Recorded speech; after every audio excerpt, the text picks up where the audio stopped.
The phone rang just after 2 in the morning. I was half asleep when I saw my neighbor's name flash across the screen. Lisa Harper.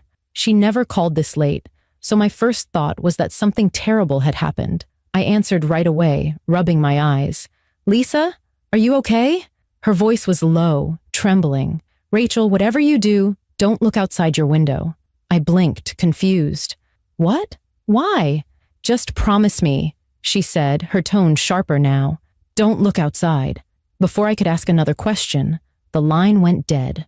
The silence that followed felt heavy, like the air itself was holding its breath. I stared at my phone, waiting for her to call back, but the screen stayed dark. If this story already has you on edge, make sure to subscribe to the channel and tell me in the comments where you're watching from.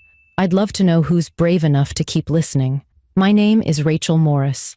I'm 32 years old, and I live alone in a quiet little suburb in Oregon. I work long hours as a nurse at the local hospital. Nights like this are usually my time to unwind.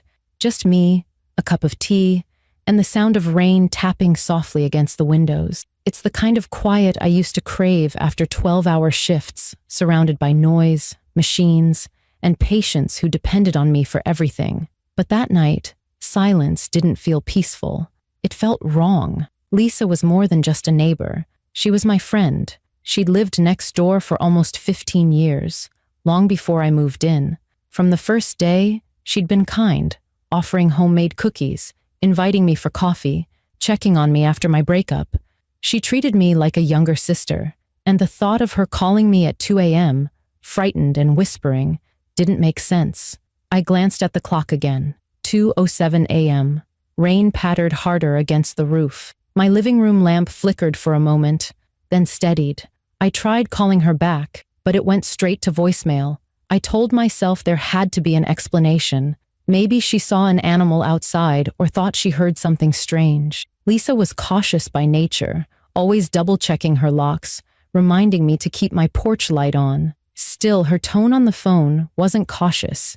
It was terrified. I got up from the couch, my blanket sliding off my lap. The house creaked softly under my feet as I walked to the front door.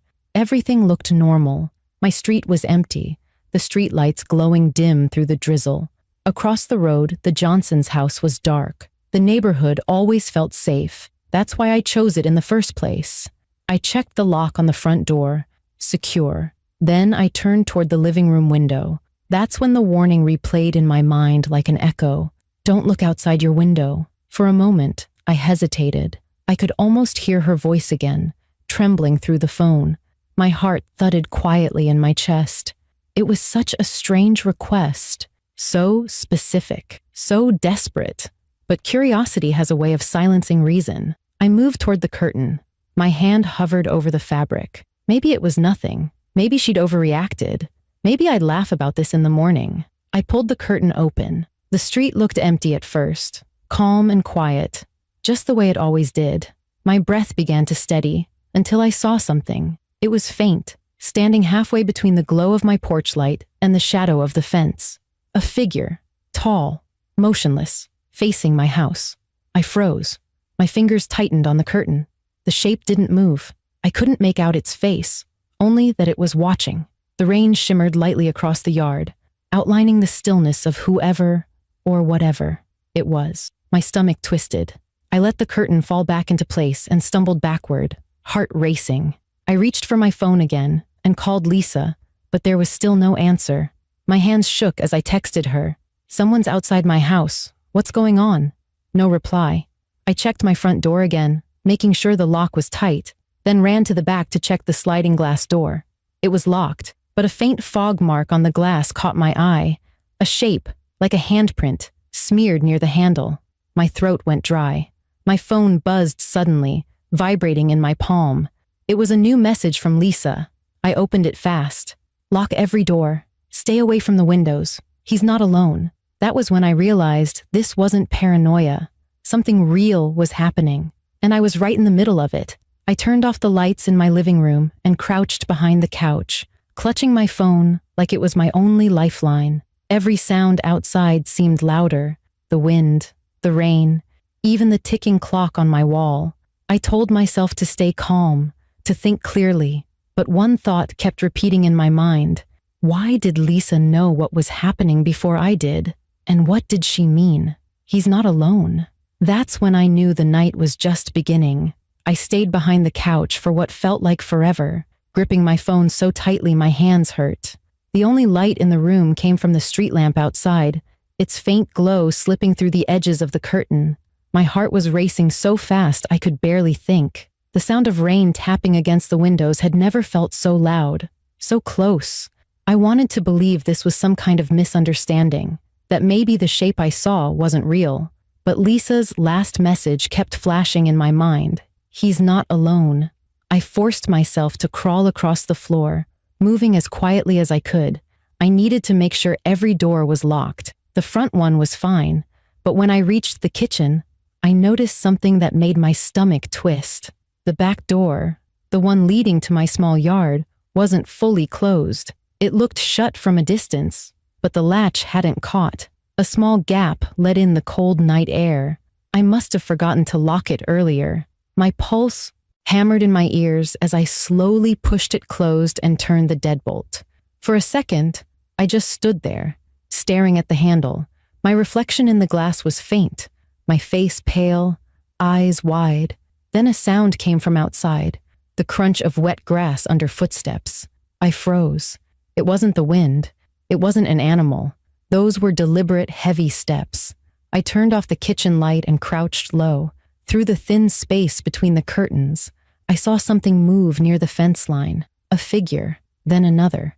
2 people walking slowly along the side of my yard. One of them stopped, and for a moment, I thought they were looking directly at me. I covered my mouth with my hand, trying not to breathe too loud. My phone buzzed again. The vibration felt deafening in the quiet. It was a message from Lisa. My shaking fingers opened it instantly. Police are on their way. Stay quiet. Don't let them see you. I wanted to reply, but before I could type a word, my phone lit up with another message. This one wasn't from Lisa. It was an unknown number. No name. Just a message. I see you. The air left my lungs in an instant. My body felt like it turned to ice. I looked back toward the yard. One of the figures was gone. Only one remained, standing still. My thoughts were spinning too fast to process. How could they have my number? Were they outside texting me right now? I crawled backward, keeping my eyes on the door. Then another sound, a light tapping on the glass. I flinched and covered my mouth again.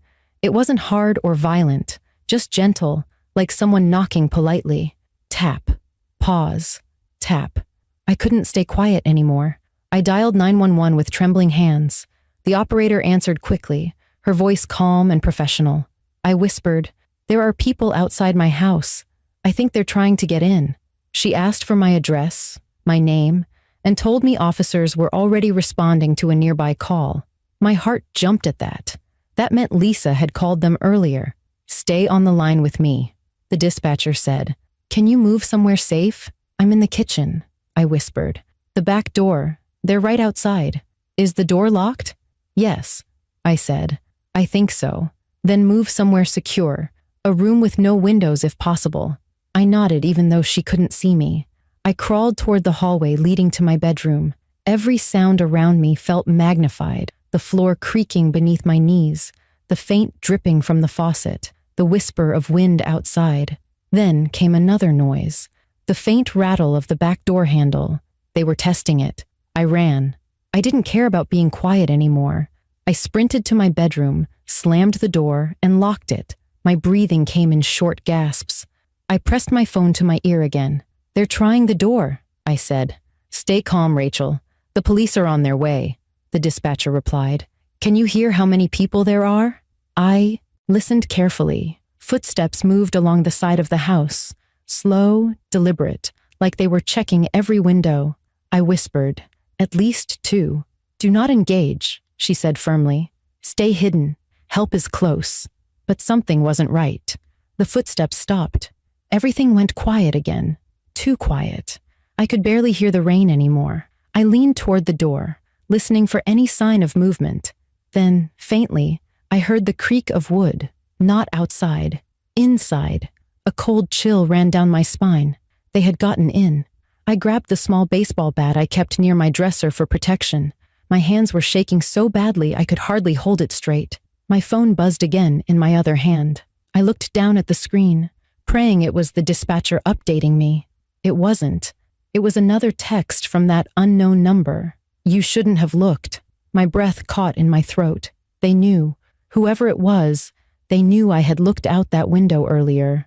I turned off my phone screen so the light wouldn't give me away and backed into the farthest corner of the room. My mind was racing through possibilities. Maybe they broke in through the basement door, maybe the window in the laundry room. Every creak of the floorboards sent waves of panic through me, and then I heard it. A slow, dragging sound just outside my bedroom door, followed by a quiet whisper that made my skin crawl. Rachel. It wasn't Lisa's voice. I gripped the bat tighter and prayed the police would arrive before whoever was in my house reached that door. I stood in the far corner of my bedroom, with my back pressed to the cold wall, clutching the baseball bat so tightly my fingers were numb. My heart pounded so loudly that it drowned out almost every other sound, but I could still hear faint footsteps in the hallway. Whoever was in my house was moving slowly, carefully, as if they knew exactly where I was hiding.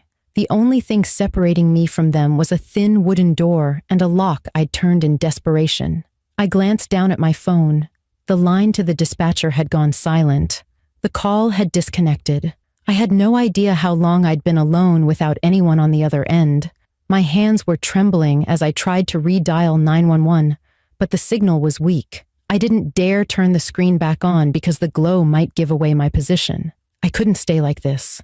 Every instinct inside me screamed that waiting would only make me a target. I needed to do something, anything, to tip the balance back in my favor. My fear began to shift into a kind of sharp focus. If I stayed frozen, I was handing control over to whoever was in my house. If I moved, at least the choice would be mine. I crouched low and tried to think. My bedroom had one window that opened onto the side yard. It was small, but I could fit through it if I had to. The problem was that the footsteps were coming from that side of the house, which meant someone could be waiting outside. Still, staying here was worse. A quiet knock on the door made me flinch. 3 soft taps. Then a voice, low and calm, that made my skin crawl. "Rachel," it said softly. "It's Lisa. Open the door, please." For a second, my heart leapt. Could it really be her? But no, the voice was wrong. It had the same pitch, but none of Lisa's warmth. It sounded like someone trying to copy her, each word too deliberate, too slow. I steadied my breathing and didn't answer. "Come on," the voice coaxed again. "It's just me. You're safe now." I stayed silent, forcing my shaking hands to tighten on the bat. The footsteps shifted outside the door, then a scrape along the wood, like someone dragging their fingernails down it. My phone buzzed once, startling me so badly I almost dropped it. A new text message from Lisa's number popped up on the dark screen. "Stay quiet. I'm still in my basement. They have my phone." The message was the proof I needed. The person outside wasn't her. They were trying to lure me out. I took a deep breath and made my decision. I wasn't going to wait for them to break the door down. I crawled to the window, careful not to make noise, and lifted the curtain just a crack. The yard outside was dark and wet from the rain, but I didn't see anyone immediately. I unlocked the window and pushed it up as quietly as I could. It squeaked, and I froze, waiting for the sound of footsteps. None came. My heart hammered in my ears. I slid the bat out first, then swung one leg over the sill. The cold air hit my face, waking me up like a splash of water. I slipped out, landing on the damp grass below with a soft thud. My socks soaked instantly through, but I didn't care. I crouched low and grabbed the bat again. For a moment, it seemed like I'd made it. The night air was still, the rain soft. Then I saw movement at the corner of the house, a tall silhouette stepping out from behind the bushes. I bolted, running toward Lisa's yard. My bare feet slipped on the grass, but I pushed harder, gripping the bat like a lifeline. Behind me, heavy footsteps pounded the ground. He was chasing me now. No more pretending. Lisa's basement door was just ahead. I remembered her text. "I'm still in my basement." She had to be down there. I sprinted across her yard and yanked at the handle. Locked. I pounded on it with my fists. "Lisa, it's Rachel. Open up." A muffled voice came from inside, weak but real this time. "Rachel, is that you?" "Yes. Please open the door." A click. The door creaked open just enough for me to slip through. Lisa grabbed my arm and pulled me in, slamming the door shut behind us and locking it again. We stumbled back into the dim basement, gasping for breath. Lisa's face was pale, her hair messy, her hands shaking. She had a bruise forming on her cheek. "He took my phone," she whispered. "I called you before he found me. I thought you'd have time to hide." "He's outside," I said, clutching the bat. "He followed me here." Lisa's eyes darted to the small basement window. "The police are close. I called them from the neighbor's landline before I ran back down here." We both crouched low, listening. Above us, heavy footsteps moved across the floor of Lisa's house. The sound of drawers opening, doors creaking. He was searching for us. I gripped the bat tighter, my fear sharpening into determination. "If he comes down here, we fight," I said quietly. Lisa nodded, her hands curling into fists. "We fight." The basement fell silent except for our ragged breathing and the soft patter of rain outside. We didn't know if help would arrive in time, but at least we weren't alone anymore. For the first time that night, my terror wasn't paralyzing me. It was fueling me. I was done waiting. The air inside the basement felt heavy, thick with dust and fear. Lisa and I crouched behind a stack of storage boxes, the dim yellow light from the small window, barely enough to see each other's faces. Every sound above us made my pulse jump. The slow creak of footsteps, the faint closing of a door, the whisper of someone breathing too close. Neither of us spoke for a long time. Then Lisa leaned close and whispered, "He knows we're here." The way she said it, flat, certain, made my stomach twist. I wanted to tell her she was wrong, that maybe he was just checking the rest of the house. But deep down, I knew she was right. The way those footsteps moved, slow and deliberate, wasn't random. Whoever he was hunting, listening for us. I tightened my grip on the baseball bat, the wood slick with sweat. "The police are coming, right?" I whispered back. She nodded, her breathing uneven. "They said 10 minutes, but it's been longer." The silence stretched again, and then came a sound that made my blood run cold. The soft creak of the basement door opening. Lisa's eyes widened. She covered her mouth to stop from gasping. The faint beam of a flashlight swept across the top of the basement stairs, moving side to side. Then came the slow, steady steps of boots descending one at a time. Each creak of the wooden stairs felt like a countdown. I could see the beam of light cutting through the dark, scanning the walls, the floor, the shelves. He was coming closer. Lisa squeezed my arm, whispering, "Stay down." But I couldn't. Every instinct in me screamed to do something before he reached the bottom. I crawled forward, keeping behind the boxes, and positioned myself where I could see the staircase. The man's silhouette finally appeared, tall, broad-shouldered, wearing a hooded jacket. The flashlight beam landed on a metal shelf, reflecting briefly onto his face. What I saw made my breath catch. He wasn't a stranger. I recognized him. He was Tom Harper, Lisa's husband, the security guard she always mentioned working night shifts, the man I'd waved to dozens of times over the fence, the same man who'd once helped me carry groceries from my car. For a moment, my mind couldn't accept it. It didn't make sense. He was supposed to be at work, but then I saw his expression, cold, unrecognizable, and the knife glinting in his gloved hand. Lisa's hand covered her mouth as she realized it too. Her voice cracked in a whisper. "Oh my God." Tom's voice was calm, almost casual. "Lisa, come out. You're making this harder than it needs to be." He moved down another step, the flashlight jerking slightly in his hand. "You shouldn't have called anyone. You should have just stayed quiet." I looked at Lisa. Her eyes were filled with tears, but she wasn't frozen anymore. She mouthed one word, "Run." I shook my head. If we ran, he'd hear us before we made it to the window. There was no time. Tom reached the bottom of the stairs and took another slow step toward the boxes. The beam of his flashlight was getting closer. I could see the sweat on his neck, the calm focus in his eyes. I stood up suddenly, swinging the bat with every ounce of strength I had. The crack of wood hitting metal echoed through the basement as the bat struck his wrist. The flashlight flew out of his hand, clattering across the floor. He shouted in pain and dropped the knife. "Go!" I yelled. Lisa scrambled toward the basement door while I swung again, this time catching his shoulder. He lunged forward, knocking me backward, and we both hit the concrete hard. The air rushed out of my lungs, but I didn't let go of the bat. He grabbed my arm, trying to pin me down, his face twisted with fury. "You should have stayed out of this, Rachel." I kicked him in the knee and rolled away just as Lisa reached the top of the stairs and threw the light switch. The old ceiling bulb flickered to life, flooding the basement in harsh yellow light. Tom blinked, momentarily disoriented. That second was enough. I swung again, hitting his side. He stumbled backward, slamming into the shelves. Boxes crashed down around him, scattering tools and old glass jars. The sound of sirens pierced through the air outside, close, loud, growing stronger by the second. Lisa screamed, "The police are here!"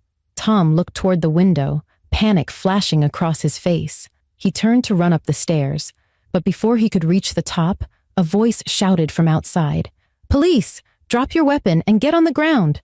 The front door above us burst open. Boots thundered through the hallway, and seconds later, 2 officers rushed down the basement stairs with flashlights drawn. "Hands where we can see them," one officer commanded. Tom froze, his shoulders tense. For a moment I thought he might try something, but then he dropped to his knees, breathing hard, his face expressionless. The officers cuffed him and pulled him upright. Lisa was crying, shaking uncontrollably, as another officer helped her sit down on the steps. I stood there, gasping for breath, the bat still in my hands. One of the officers turned to me. "You okay, ma'am?" I nodded slowly, though nothing about me felt okay. My hands were shaking so badly I could barely speak. "That's her husband," I managed to say. The officer gave me a grim look. "We know. We've had reports from other homes nearby. You two got lucky." They led Tom up the stairs, his expression unreadable.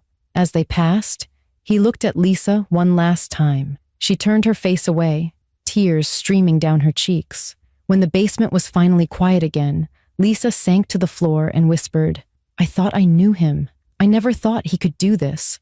I knelt beside her, wrapping my arms around her shoulders. "You saved me," I said softly. "Your call saved both of us." We stayed like that for a long time, holding on to each other as the blue and red lights flashed through the basement window. The nightmare was over, but the world we knew before that night was gone. The next morning, the neighborhood didn't feel like the same place anymore. The cheerful houses with trimmed lawns and hanging flower baskets looked strange in the early light, as if they were pretending everything was normal. But nothing was normal. The flashing red and blue lights that had filled our quiet street only a few hours earlier were gone now, replaced by the hum of quiet disbelief. Police tape fluttered across Lisa's porch. A single patrol car remained parked by the curb. The smell of wet earth and rain still lingered in the air, heavy and cold. I stood on Lisa's driveway, watching as officers carried out boxes of evidence from her basement. Lisa sat nearby on a blanket with a paramedic, wrapped in a gray shawl. She looked pale and exhausted, her hands trembling as she tried to hold a cup of tea. When she noticed me, she managed a weak smile. I walked over slowly, my legs still shaky from the adrenaline that hadn't fully left my body. "Hey," I said softly. "Hey," she replied, her voice quiet. "You okay?" I nodded, though I wasn't sure if it was true. "I will be. What about you?" She hesitated before answering. I keep thinking maybe if I'd said something sooner, maybe if I'd noticed the signs. Her voice trailed off. She looked toward her house, eyes filling with tears. "He wasn't the man I thought he was, Rachel. All those years, and I never really saw him." I didn't know what to say. I sat beside her, and we just stayed there for a while, listening to the distant murmur of the police radio. The morning sun broke through the gray clouds, lighting up the wet grass and turning every raindrop into a tiny spark of light. It should have felt peaceful, but it didn't. When the officers finally finished, one of them came over and handed Lisa a small bag, containing her phone and a few personal items. He spoke to her gently, explaining that Tom had been connected to a string of break-ins and assaults stretching across several towns. She listened in silence, staring down at her hands. When the officer left, she whispered, "I think he was planning to hurt me that night. When he realized I was calling for help, he just changed." I put a hand on her shoulder. "You did the right thing. You called me. You called the police. You saved both of us." She gave a small sad laugh. "I didn't save you. You saved me." The truth was, we had saved each other. If she hadn't called, I never would have known to be afraid. If I hadn't gone to her house, he might have found her before help arrived. Somehow, in the middle of that nightmare, we'd both found a strength neither of us knew we had. That evening, after everything had settled and the police cars were gone, I went back to my own house. Every room felt different. The silence wasn't comforting anymore. It felt like a reminder of how fragile safety really is. I checked every door twice, every window latch, every lock. When I finally sat down, the weight of it all hit me. The fear, the confusion, the realization that someone I trusted had been capable of so much cruelty. I thought about all the times Lisa had spoken about her husband with pride, how he worked long nights to keep the town safe, how dependable he was. It made me think about how easily people can hide behind masks of normalcy, how often danger looks ordinary until it isn't. Over the next few weeks, things began to calm down. The story made the local news for a few days, but life moved on quickly for everyone else. For us, it lingered. Lisa sold her house and moved to stay with her son in Portland. Before she left, she came to my door one last time. "I'm not running away," she said, holding a small box of cookies like she always used to bring. "I just need a new start, somewhere I can breathe again." I hugged her tightly. "You deserve that." When she drove off that afternoon, I stood on my porch for a long time, watching her car disappear around the corner. The street was quiet again, but it would never feel like the same quiet it once was. In the weeks that followed, I installed a security system, motion lights, and cameras. But the biggest change wasn't outside. It was in me. I learned to listen to my instincts, to take every uneasy feeling seriously. I used to roll my eyes when people double-checked their locks or peeked through curtains before opening the door. Now I understood. Fear isn't always weakness. Sometimes it's your body trying to keep you alive. Whenever I drive home late from work now, I pass Lisa's old house. The porch light is off, and new people live there. Sometimes I still glance at the window where I first saw that shadow standing in the rain, and my stomach tightens. But then I remind myself that I made it through, that we both did. That night taught me that real danger doesn't always announce itself with screaming or chaos. Sometimes it whispers. Sometimes it's a voice on the phone telling you not to. Look out the window. And sometimes the hardest thing to do, the thing that can save your life, is to listen. Now every time I lock my door, I think of Lisa's voice, soft and desperate, echoing in my mind. "Don't look outside your window." I didn't listen that night, and I almost paid the price. But I survived.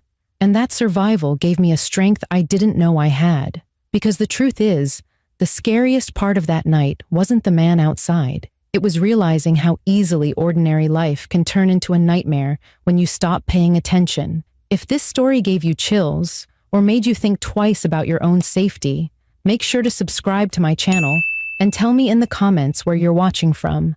Because sometimes, the best way to stay safe is by sharing the stories that remind us why we should always trust our instincts.